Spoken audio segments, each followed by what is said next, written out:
You will hear a number of different recordings and you will have to answer questions on what you hear. There will be time for you to read the instructions and questions and you will have a chance to check your work. All the recordings will be played once only. The test is in 4 sections. At the end of the test, you will be given 10 minutes to transfer your answers to an answer sheet. Now turn to Section 1. Section 1.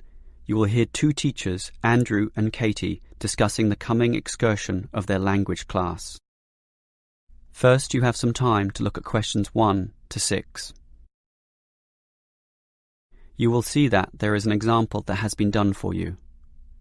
On this occasion only, the conversation relating to this will be played first. Well, we have this school excursion plan, but when exactly is it? Is it this Tuesday or Wednesday? Well, it can't be Tuesday with the English tests taking place. Ah, right, not Tuesday but Wednesday. That's right, all day Wednesday, taking a bus outside the city. The excursion is on Wednesday, so Wednesday has been written in the space. Now we shall begin. You should answer the questions as you listen, because you will not hear the recording a second time. Listen carefully and answer questions 1 to 6. Well, we have this school excursion plan, but when exactly is it? Is it this Tuesday or Wednesday? Well, it can't be Tuesday with the English tests taking place. Ah, right, not Tuesday but Wednesday. That's right, all day Wednesday, taking a bus outside the city. And where are we going? Last month we went to Arthur Island, so this time we're going to the animal park. Arthur Island was okay, but it was too cold. Let's hope the weather for this week's excursion is better. I don't suppose animals care about bad weather, but I certainly do. Have you heard the forecast? Yes, and it's not too bad. Basically, they're saying Monday will be sunny. Good. But then the weather will change. Not so good. Yes. Tuesday we'll have some showers, but by Wednesday, the day of our excursion, it will be, well, their words are cold and cloudy. Cold and cloudy. Well, as long as it isn't wet and rainy, I'm happy enough. We won't need umbrellas, just warm clothing. And what time will we get there? Let's see, the bus picks us up at 8:30 a.m. and then it's an hour and a half on the road, so we arrive at 10 a.m. Sorry, with the 15-minute break, that will actually be 10:15 a.m. That's early enough. Then all our students can see the animals, have their fun, and do whatever they want to do. Well, one fun event planned that day is Birds of Prey. What's that? That's when they bring out several birds of prey, eagles, falcons, kites, those sorts of birds, and throw pieces of meat into the air, and the birds swoop down and eat them. It's quite impressive. Sounds great. Birds of prey. Are there any other activities? There's a catered lunch at the park restaurant. We've already paid for that. And in the afternoon there's... Well, I had a choice between the reptile display and the koala handling. In the reptile display, the students can handle live pythons and various other snakes. Surely they'd rather hold koalas. I'm sure, but the koalas can't be handled unless the weather's sunny, and given the forecast, I thought it better to choose the reptile display. That's a shame. These Asian students would love the koala handling. Yes, I know, but we can't control the weather. And then we get back. What time will that be? We leave the park at 4:30, but then we face traffic, so we won't get back until well after 6 p.m. It will most likely be 6:30, but that's better than the last trip. We didn't get home until 8:30 that time. Yes, that was a bit too late, wasn't it? Before you hear the rest of the conversation, you have some time to look at questions 7 to 10. Now listen and answer questions 7 to 10. Andrew, I understand you've been doing some research regarding the breakdown by nationality of our student body. That must have produced some interesting results. You're right. I got some statistics from head office. I would imagine that most of our students are either Japanese or Chinese. You imagine right. But it's the Chinese who constitute the majority, but only just. I had thought Koreans might be second, but it's actually the Japanese, quite close behind.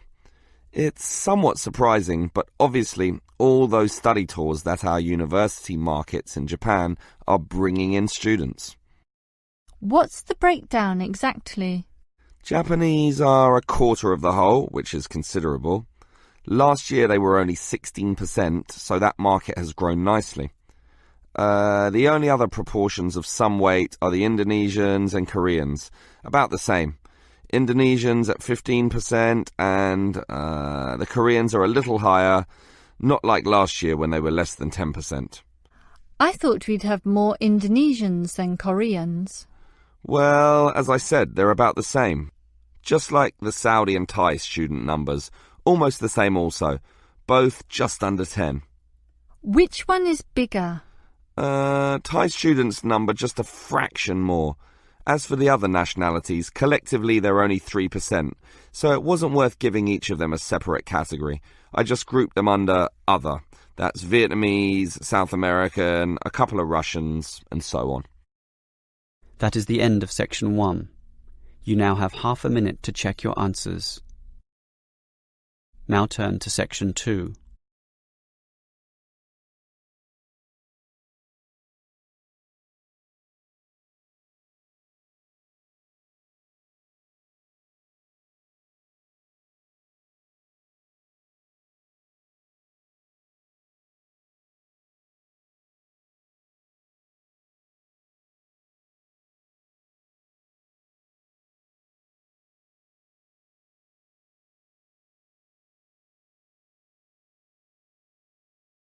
Now turn to section 2. Section 2. You will hear a university administrator telling a group of new students about the central campus buildings and the facilities they provide. First, you have some time to look at questions 11 to 16.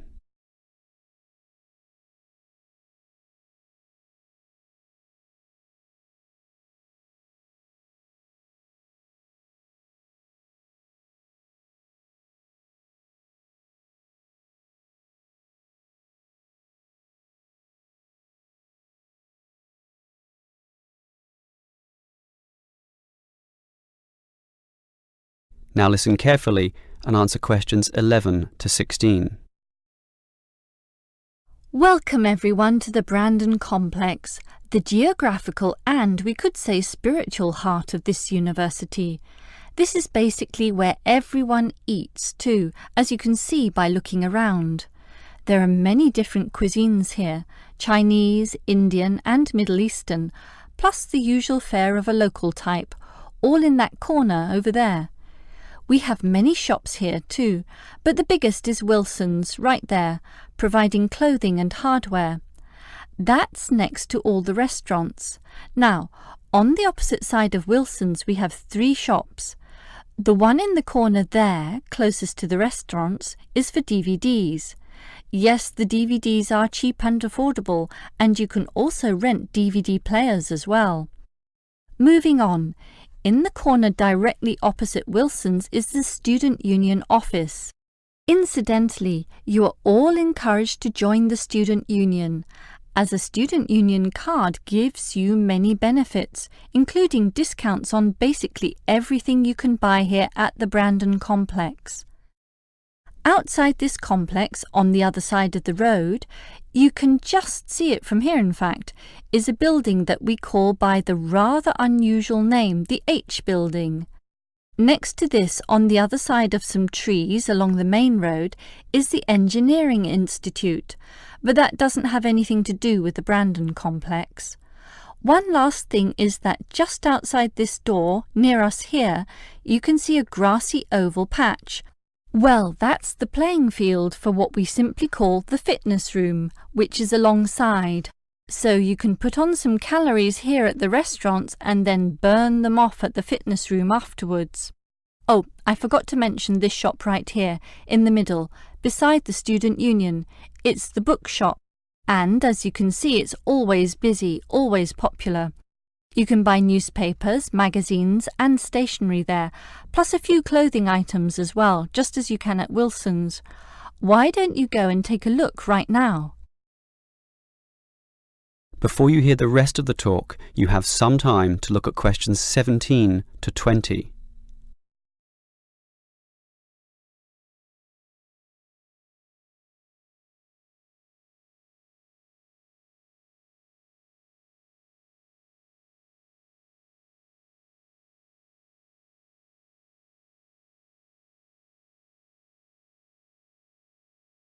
Now listen and answer questions 17 to 20. Now, I'd like to tell you a bit more about one of the buildings here, namely the H building. Despite its bland name, you might be interested in what goes on there. It is our main recreational centre, with halls, offices and space available for a variety of activities, mostly for those who want to get fit. For example, if you're interested in yoga, you're in luck, since 4 days a week there are free yoga classes. They have several levels, so if you're a beginner, you'd have to start with that. You can check the schedules on the wall there. Yoga used to be at night, but now it's in the mornings, but not on Wednesdays. Along those same lines, there's aerobic dancing in the afternoon. This shares the same room as the badminton games, which are on Mondays, Wednesdays and Fridays. The aerobics are on the alternate days, Tuesdays and Thursdays, and it's not restricted at all. Everyone is welcome to join, although the instructor may divide you up, of course, according to ability. And, just to show how diverse the H building is, there's even some spiritual solace available there inside the multi-denominational prayer centre, with individual booths and a variety of holy scriptures and texts available to read from all the major religions of the world. That's open all day over the weekend, but not at night time, when the rooms are for private booking. Finally, for those of you of a cerebral nature, the University Chess Club operates at night. That's open from 8 p.m.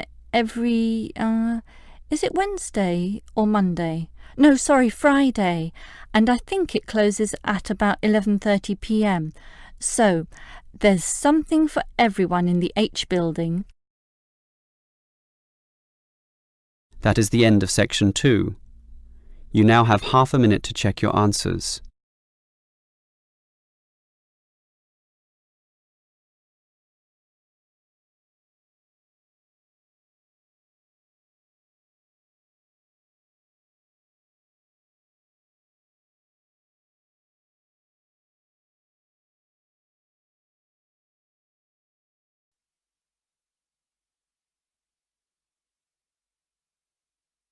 Now turn to section 3.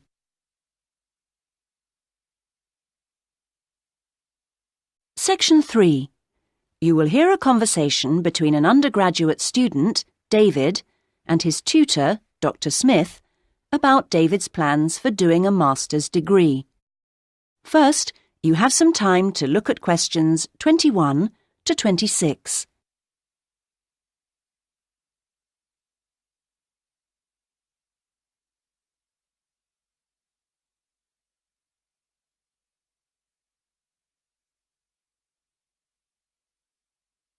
Now listen to the first part of the conversation and answer questions 21 to 26.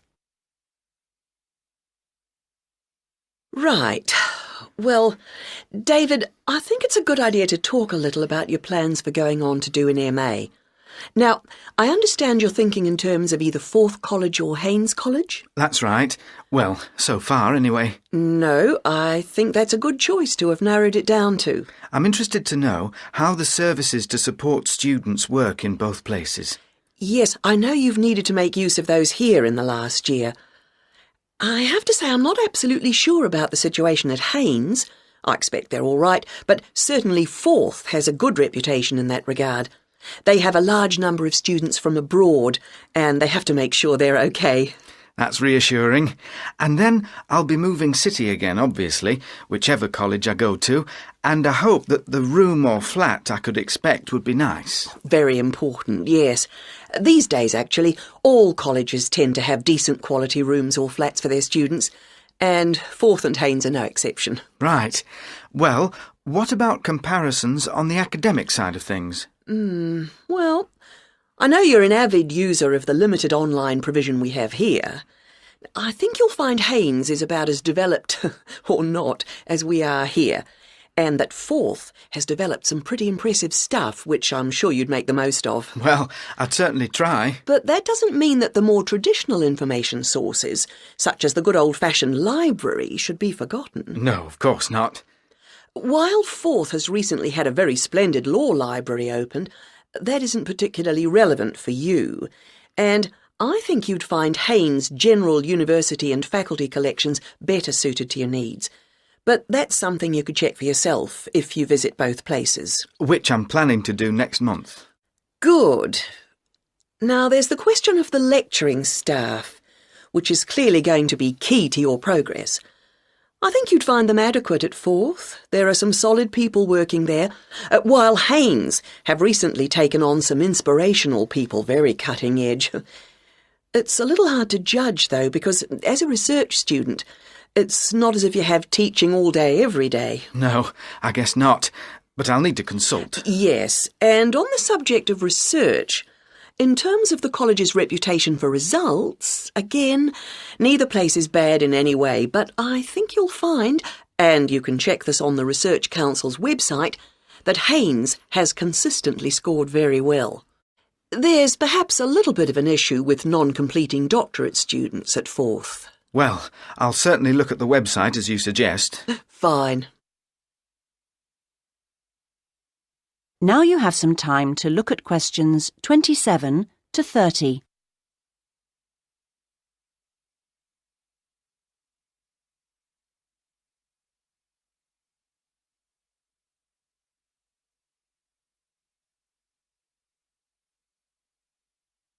Now listen to the rest of the conversation and answer questions 27 to 30. I'm still a bit anxious about making this next step. I know the level of competition is very high, especially in my area. It makes me feel rather daunted, and I wonder if in a new place I may be out on my own, if you know what I mean, compared to the sense of community here. I suppose it'll be down to my determination to succeed to get me through. Well, do remember how you felt when you arrived here. I'm sure you'll get on anywhere in the end. I hope so. And of course, you still don't know exactly where you want to end up. By the time you've completed your masters, you'll have a clearer idea of whether you want to progress to doctorate level. It's possible, I suppose, that you'll begin to see how much you might be interested in picking up some bits of lecturing earlier than that, since your area's fairly specialised, and may put you in demand sooner than you think. To establish yourself in your area of expertise, it would be sensible to think in terms of getting your stuff into one or two of the journals, converting parts of your dissertation into suitable formats for them. That'll stand you in good stead, whatever else you decide to do. That sounds like good advice, thanks. Actually, I think master's level studying has improved in some ways over the last few years. The internet you love so much was always going to make all kinds of studying easier. Or that's the idea, anyway. I'm not sure it really has the impact you might think. What I've found impressive is the way courses have developed to be more adaptable, more able to fit in with all the other demands in people's lives. So, while the exams and assignments you all have to do may not have shifted much, at least a wider range of students are now able to benefit from education at the higher levels. I just wish I could be sure I was always making the best use of my opportunities. At the end of each week, I usually feel I could have got more done, arranged things differently, been more efficient somehow. I've got a lot better at taking down notes during seminars and lectures, which means, I think, that my written work has benefited to some degree, so there's progress on some fronts at any rate. Yes, it's interesting seeing... That is the end of section 3. You now have half a minute to check your answers.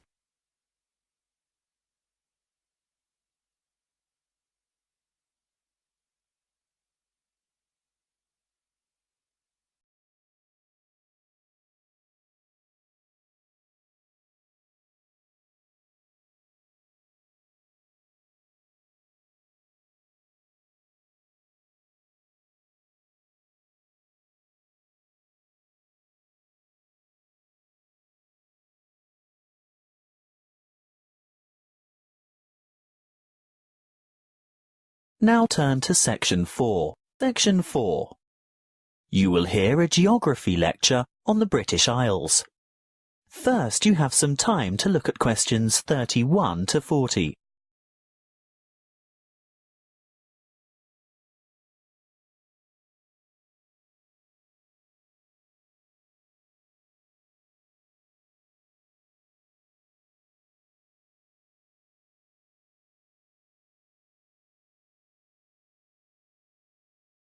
Listen carefully and answer questions 31 to 40.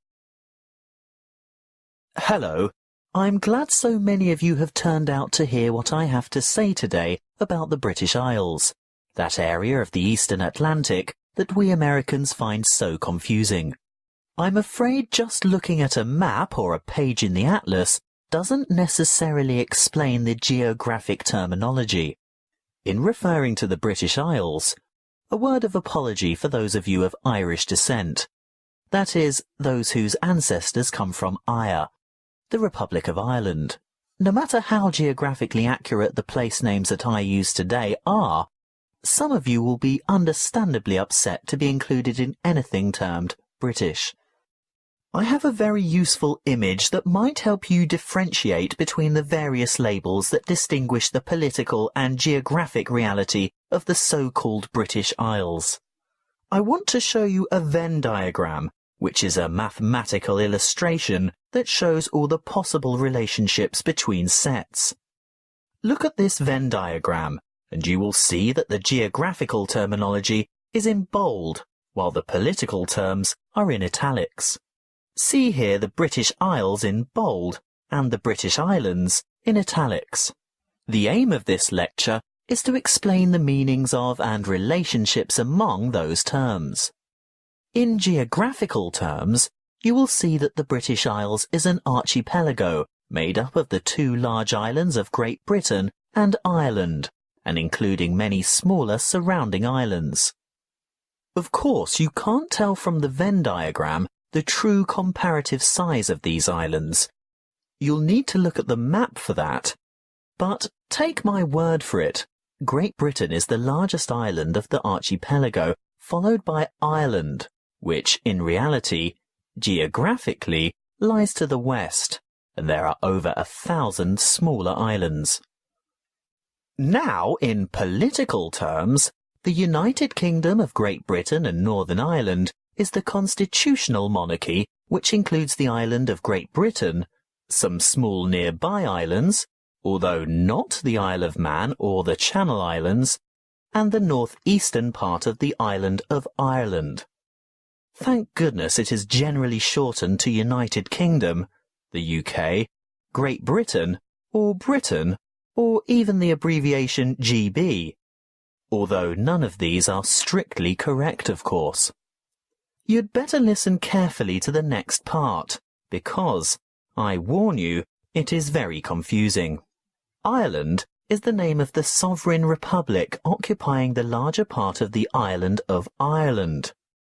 But to distinguish it from the name of the island itself, and most importantly from the other part, which belongs to the UK, it is called the Republic of Ireland, or its Irish language name, Eire. That's E-I-R-E, even though Eire directly translates as Ireland. The smaller portion of the island is called Northern Ireland. The partition of Ireland took place in 1922, after a great history of struggle that we won't go into here. England, Scotland, Wales and Northern Ireland are legal jurisdictions within the United Kingdom, but Great Britain refers to the countries of England, Wales, and Scotland as a unit. The British Islands contain the United Kingdom, the Channel Islands, made up of Guernsey and Jersey, and Isle of Man, which all have the British monarch as head of state.